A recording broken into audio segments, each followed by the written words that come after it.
So we are in Chepstow in Wales, known here as Gwent. That's Chepstow Castle behind me there. And we're doing the Chepstow, Wye Valley, Greenway, Tintern circular walk on a very hot, what's the temperature today? 28. 28 degree day. It's 12.5 miles, 1 mile of which is in a tunnel, which is a converted railway, which should offer some protection from the heat, but is apparently home to a lot of bats.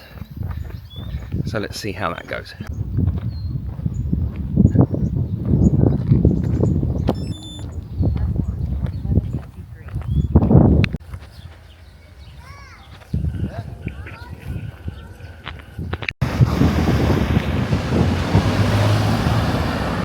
So this bridge that we need to actually pretty much get started is closed, but luckily open to pedestrians, otherwise that would have thrown us out quite a bit from the beginning. First though, we need to get a coffee.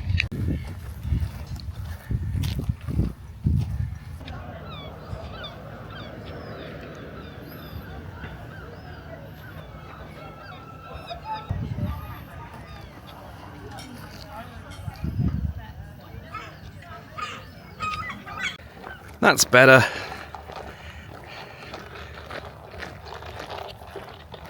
So crossing over from Wales into England.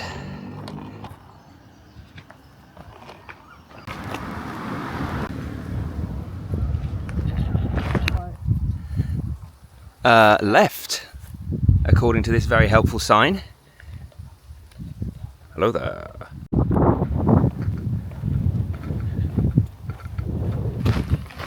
So this is the start of the Wye Valley Greenway apparently, and over there you can see the Severn Estuary. Lovely views on this tropical day. Nice bit of shade here though.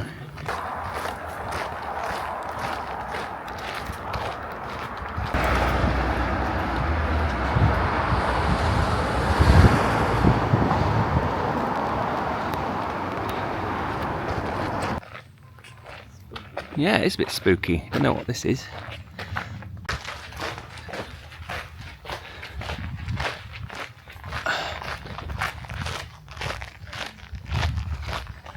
There was a sign for the Rising Sun pub back there, which it advertises refreshments, which is very tempting. But we haven't made it very far yet, so better carry on, eh? So here's the tunnel up ahead. Woohoo! Weird to think that this was a railway line. Very mystical around here. And a little bit spooky. Ooh, it's very cold. Yeah, we can already feel cool air coming from the tunnel. And flies about. Ooh, bats. Oh my god. Love it how they advertise the bats. Not allowed to put any lights on in here. They do have some little dim lights along the walls here. And there's our natural light disappearing behind us. So this is it, we're deep in the tunnel now. No natural light behind us or ahead of us. It's just a long, straight path. It's lovely and cool in here compared to outside. Oh, a bit wet here.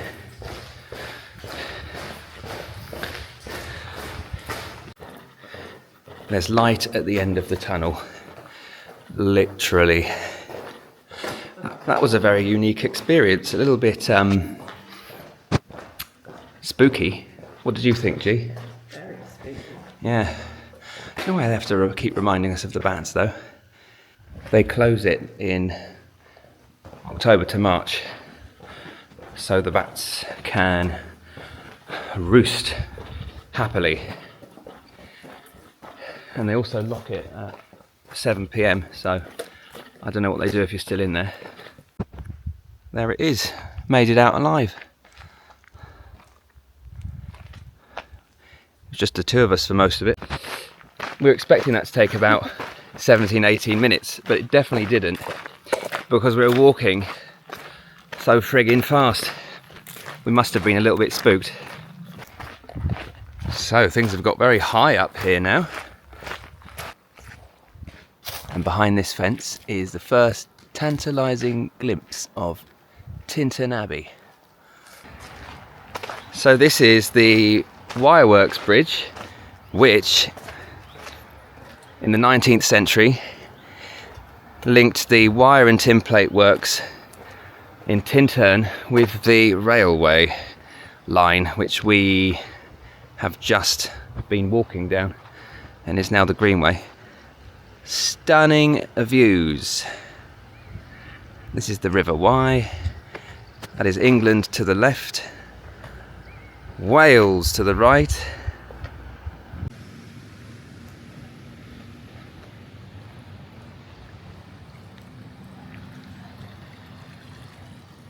Oh, it's not closed after all. It's very much open. Oh no, I like that one. Look at these guys. He's a friendly looking chappy.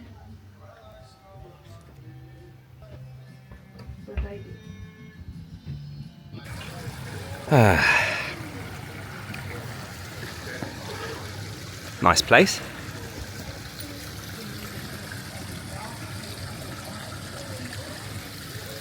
Got here with half an hour to spare, so we've just got time to have a little sandwich.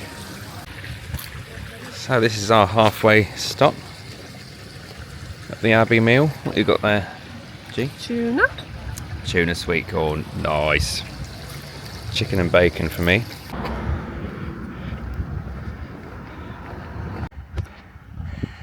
There she is, in all her glory. Quite impressive. And apparently the public toilets are free, so this is essentially, for us, a very elaborate service station.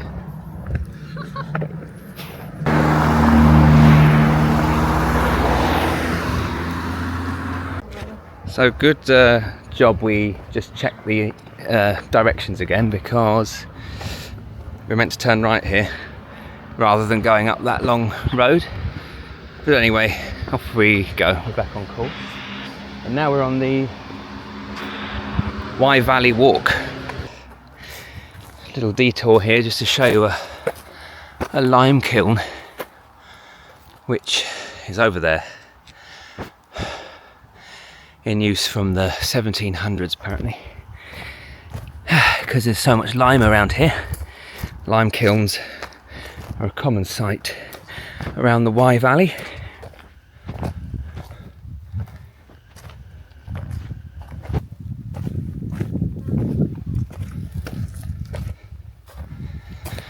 Oh, we're going uphill now,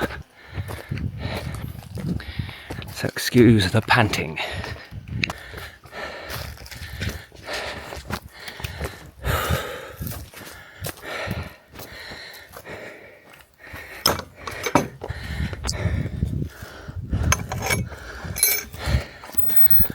Look at this. Hope there aren't any cows on the loose.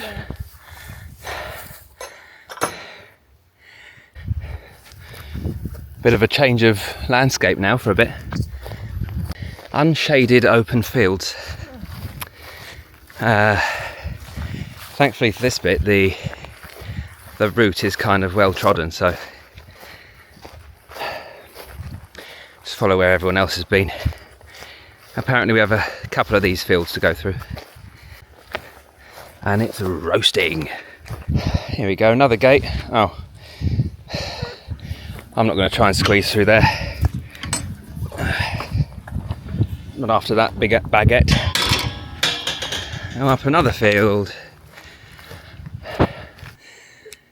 Lovely view of the beautiful Welsh countryside there before we get back into the woods.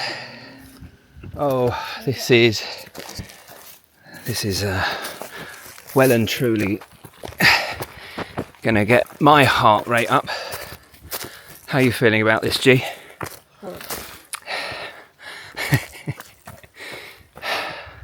There's an Iron Age fort at the top. Way. At least we're shaded from the sun. Camera's probably not picking this up, but basically going vertical at this point.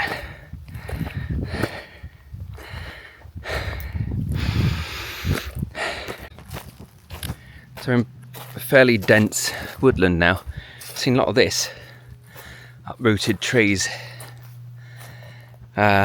Getting in the way of the path, but not enough to stop us hopping over, which is good. There is something very prehistoric about these surroundings, which would have made the fort even more interesting. Somehow we missed that, and I have checked and we're not going the wrong way. But yeah, wherever that fort was, we didn't see it.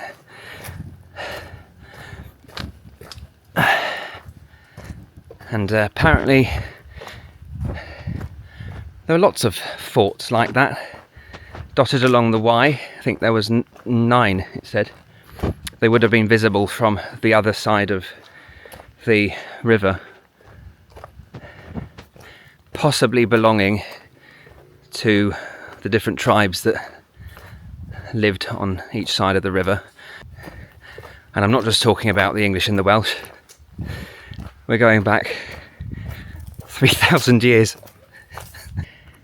Right, if you get to this point, there's a little patch of field on the right and a very steep path through the forest to the left.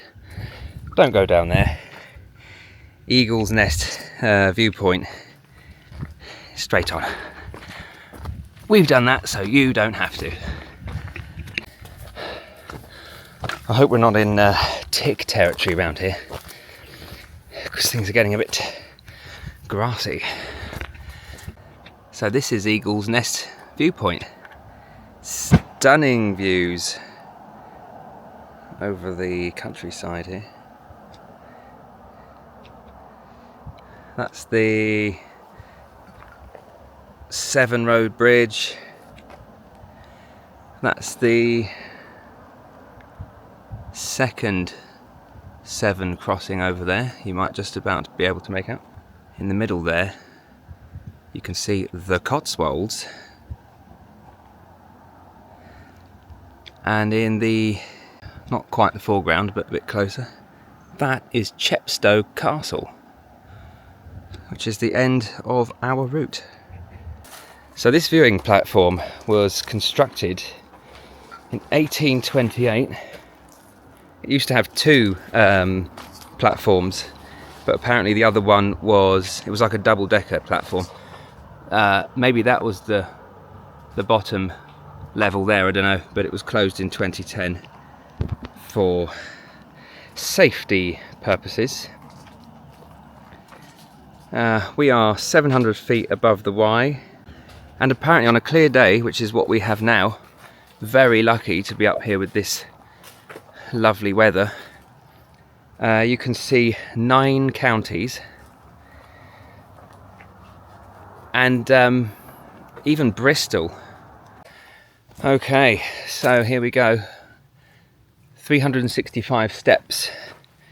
Apparently these were carved into the cliff by the same guy who constructed that viewing platform, and I'm glad I'm going down them rather than up them. Oh god, they're pretty chunky steps too, aren't they? Oh. Yeah, coming up them bit of an ordeal.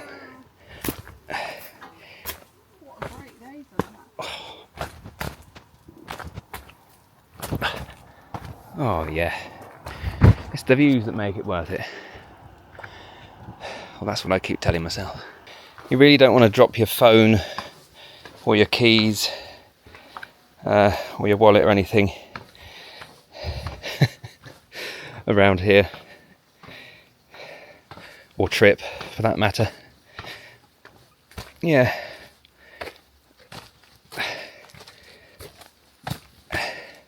Should probably hold onto the handrail as well.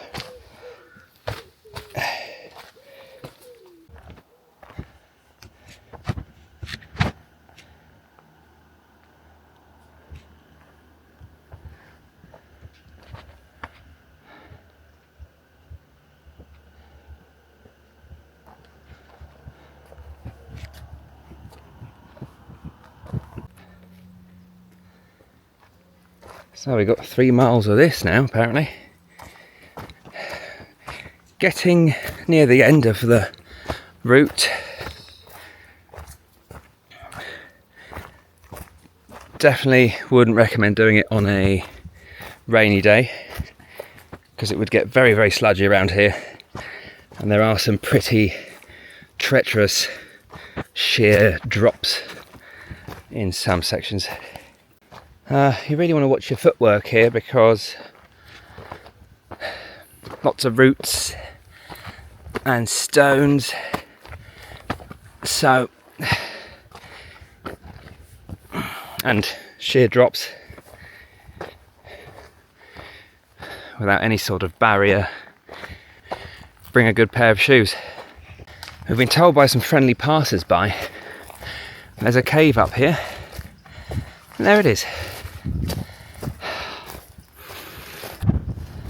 Yes, apparently this is part of the route. Didn't actually realise that. You have to go through this cave. This is Giant's Cave. to carry on, basically. And the people we passed said they saw a bat in here. So I'm getting out of here. Oh, look at that.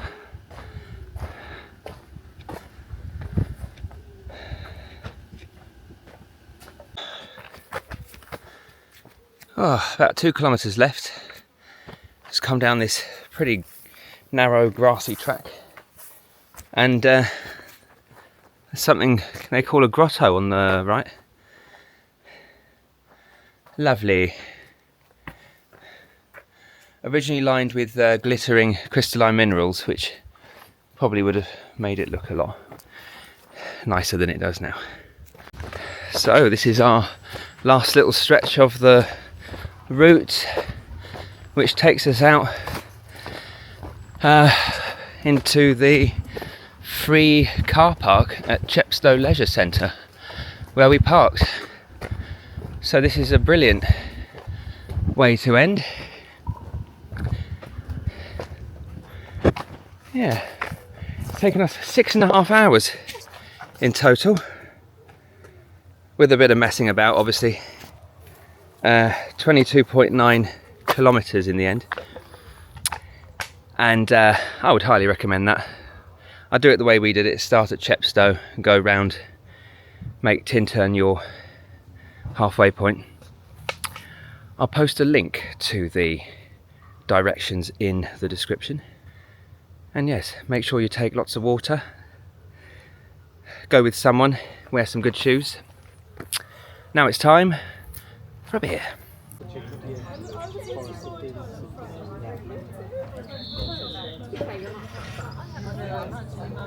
Cheers.